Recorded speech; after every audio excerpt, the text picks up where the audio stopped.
食嘅復刻版焗豬扒飯。咦，咁你就會問啦，好似5-6年前你做過噶咯喎，咁咩又係復刻版啊？冇錯，5-6年前嗰個咧就係家常版嘅，個汁容易做好多，就用啲洋葱咧做一個汁膽，跟住咧落麵粉水埋芡就得啦。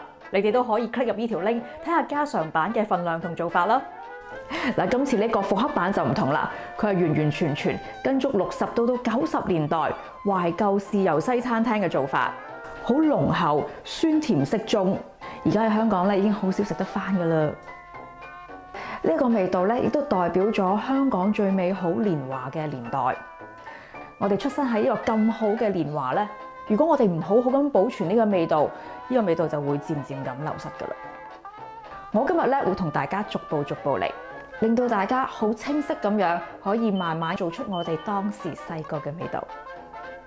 嗱，我今日咧就好隨便地揀咗一個英國嘅本地豬扒。咁呢個豬扒我就喺 Morrison 嗰度買啦，咁就價錢都好抵喎，好厚嘅。咁就係豬扒嘅部位啦，就係 loin steak。咁有啲人咧真係問我，咁點樣可以令到豬扒淋滑喎？因為咧原來佢哋係完全唔拍個豬扒，就咁直接攞去煎。咁當然就係會好木啊、好硬啊咁樣啦。真係豬扒係要拍嘅，用刀背啦去拍鬆佢。咁出邊食肆咧都會係要咁樣做法嘅，不過佢哋就會用一個好大嘅錘咧，咁就拍腍佢、拍扁佢咁解嘅啫。咁當然啦，都會有食肆咧就係會用梳打粉嘅，咁但係你用嘅時候咧，嗰個份量咧就要小心少少啦，因為用多咗咧，嗰個梳打味就好大啦，同埋冇晒呢個豬肉味。咁既然咧刀背都可以解決到呢一個淋滑嘅問題，我哋就用刀背啦，不斷咁樣拍打佢啦。係嘥少少功夫，嘥少少力，但係又係咁講啦，你有個愛喺裏邊啊嘛，咁個豬扒咧好味好多嘅，拍到佢咧多咗1倍嘅 size， 咁就差唔多噶啦，唔煩嘅，加油啊！嗱，你見到咧佢係有一啲肥，咁都幾大嚿嘅。如果你真係唔中意呢種肥咧，我哋可以而家切走咗佢。嗱，最大嚿嗰嚿肥切走咗啫，咁又俾翻少少肥留翻喺度啦，咁嗰個豬扒會好味啲嘅。咁我哋咧喺嗰個邊位嗰度咧就切幾刀，令到佢煎豬扒嘅時候咧就唔會拱起啦。咁好啦，拍好豬扒啦，當然要醃下佢啦。嗱，我哋今次咧就會用呢一個嘅生抽、鹽、一啲嘅糖、生粉、白胡椒粉。嗱，我會咧加埋啲油落去嘅，咁就係令到佢潤滑好多，即係 full mask 咯又係。如果你真係怕嗰個豬扒酥咧，你可以切幾粒蒜蓉擺埋落去一齊醃，醃過嘢就最好啦。咁而家我哋咧就準備其他配料先啦。有洋葱，咁咧唔使切到太細嘅，咁啊切一半之後咧就一開爐。嗱，跟住咧就係番茄啦。嗱，我哋留翻3個咧就係要嚟切件嘅，有一啲就用嚟做茄蓉醬，大師傅咧就會去皮嘅，我覺得咧連皮都可以。嗱，我跟住咧我就特登咧就買咗呢個罐頭蘑菇，因為我哋細個嘅時候係用罐頭嘅 mushroom 嘅，所以咧係唔會用新鮮嘅。有啲蒜啦，剁成蓉，咁就係更加好味嘅。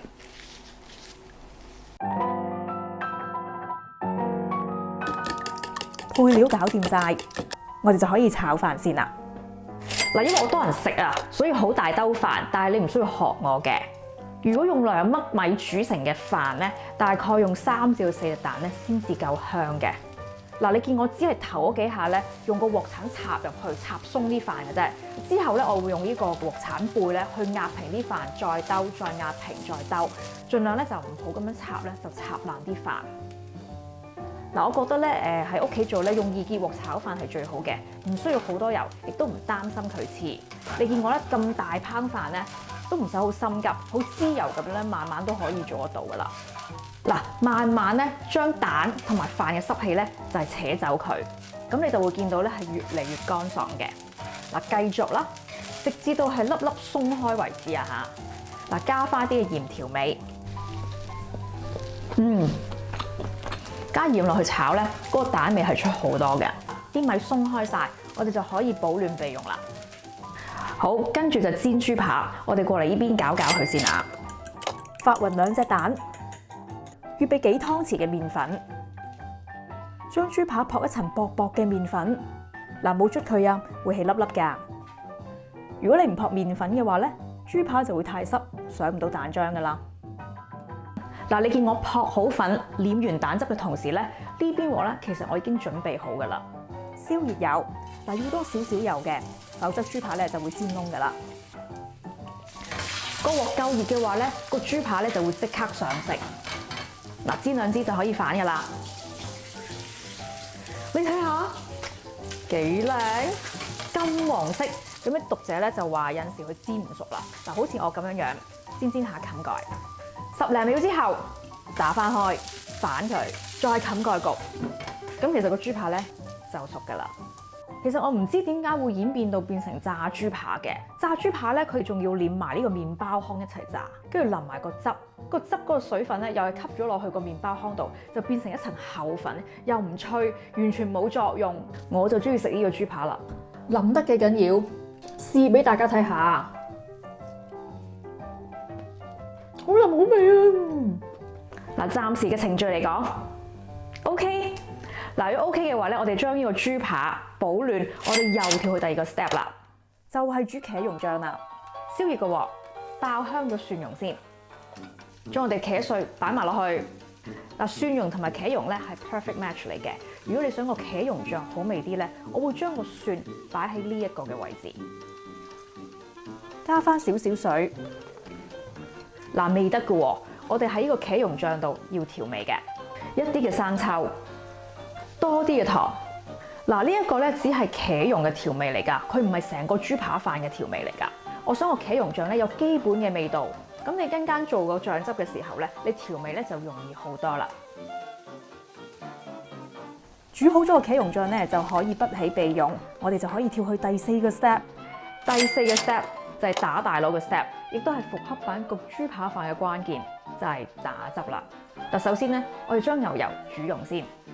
嗱，記住咧，西餐廳嘅打汁方法，牛油同埋麵粉係要1比1嘅。發打係一定要更新，否則你嗰個打汁咧一定會唔成功嘅。嗱，爆香晒之後咧，我哋就要加茄膏啦。茄膏嘅作用咧係令到嗰個顏色靚啊，主要嚟講係提色嘅。嗱，我哋不斷咧係將呢3樣材料發勻啦，就唔需要話特別爆得好透嘅。跟住咧，我哋就要熄火，記住一定要係熄火。因為我哋咧就逐少將呢個牛肉湯咧就加落去，咁你就會覺得咧好容易發打。嗱，好多人呢幾集咧都會問我，究竟我用乜嘢牌子嘅雞湯啊、牛肉湯咁？嗱，我咧係用呢隻牛肉湯，呢種牛肉湯咧非常之唔錯，係好濃郁、好結身嘅，不過價錢咧都貴好多嘅。另外咧就係 Rachel's 嗰個牌子咧都係好好嘅。嗱，而家我哋先至擺落爐火度，再加熱去煮翻熟個汁。嗱，都係不斷去發打佢。如果唔係咧，嗰個麵粉就會喺底嗰度咧就係煮燶噶啦。嗱，靚嘅成功嘅打汁就好似咁樣樣啦，係滑嘅，冇粒粒嘅，好均勻嘅。嗱，煮到佢好似 cream soup 咁啦，你就要停火噶啦。煮耐咗嘅話咧，佢會不停咁結，因為個麵粉不停咁樣膨脹。OK，so far so good。如果可以嘅話咧，我哋又跳去第5個 step 啦。呢個 step 咧就係真真正正焗豬扒飯個汁啦。燒熱咗個鑊，跟住加洋葱、番茄，仲有我哋揸乾水嘅罐頭蘑菇片啊，炒兩炒，跟住加埋茄蓉。加埋我哋打好咗嘅汁，一齊煮勻佢。嗱，呢個時候先係真真正正調味嘅時候啊，就係加茄汁。茄汁咧非常之重要，我哋落4大湯匙落去，就係要嚟提酸啦。一啲嘅生抽，好，跟住我哋落一個好重要嘅調味，就係美極鮮醬油啦。嗱，美極鮮醬油咧喺呢一個豉油西餐咧佔一個好重要角色，真係咧用咗佢之後咧，我哋追求嘅嗰種味道咧就會出嚟㗎啦。因為我哋想追求酸甜咧，你唔好吝嗇加糖，其實真係要加糖嘅。有好多人問會加太多糖啊，其實唔多，佢又有呢一個茄膏啦，好多嘅番茄啦，仲有呢個茄汁添。如果係酸甜嘅菜式嚟講咧，呢個份量一啲都唔多。試味啦，你係可以放膽去調味。唔夠鹹嘅，加翻少少鹽，因為加咗太多豉油咧，隻色會沉咗嘅。唔夠酸甜嘅，加多啲糖，加多啲茄汁。唔夠豉油西餐風味嘅，加多啲美極鮮醬油。好啦，我哋覺得 OK 啦，而家我哋就可以組合啦。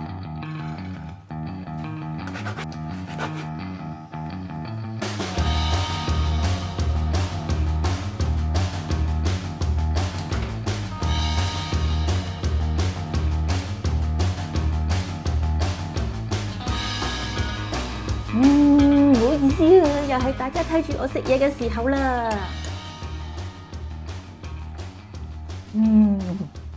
好味，一層汁，一層豬扒，一層飯，唔需要口切㗎。幾鬆化，冇咬食到啊！個汁咧有茄膏、茄汁同埋茄蓉，變得好甜。你都可以加芝士落去嘅，雖然佢唔係復刻版嘅版本啦，其實我自己都好中意加芝士落去。嗱，如果大家有啲咩想食咧，記住留言，如果我覺得適合嘅話咧，都會煮俾大家嘅。今次唔好走住，聽埋我同焗豬扒飯嘅故仔，話唔定同你嗰個都好相似喎，講俾我哋嘅年輕人同埋下一代聽啊！好啦，咁我哋下次節目時間再見啦，拜！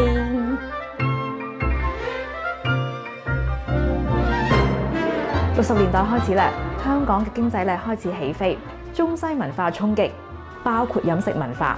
香港嘅豉油西餐廳咧開始應運而生，好似係黑椒牛柳啦、西炒飯啦、羅宋湯啦，而焗豬扒飯咧就係當中嘅表姐。真正好食嘅焗豬扒飯咧，個豬扒係唔應該厚切嘅，佢係薄薄地，係軟腍鬆化，而且係非常之入味。食起上嚟咧，一定要有3層嘅口感，就係一層汁、一層豬扒同埋呢個香嘅炒飯啦。我細個嘅時候咧，爸爸媽媽好錫我同家姐㗎，每個禮拜都會同我哋去山頂玩，玩完之後肚餓咧，都會帶我哋去食呢個豉油西餐嘅。嗱，當時咧我已經住喺北角㗎啦，北角嘅英皇道咧就係一個華豐國貨，華豐國貨咧嘅2樓咧就會有呢個華豐咖啡廳，又係華豐咖啡廳啊！如果大家睇過我免治牛肉飯嗰條片嘅話咧，華豐咖啡廳嘅故仔咧，大家都唔陌生㗎啦。我通常咧都會叫免治牛肉飯嘅，而家姐咧就會叫焗豬扒飯嘅，咁就啱啦，我就可以咧即係搶一啲嚟食啊嘛。佢哋嘅焗豬扒飯真係非常之好食，完全冇骨，啱晒我哋細路仔一啖一啖咁樣食。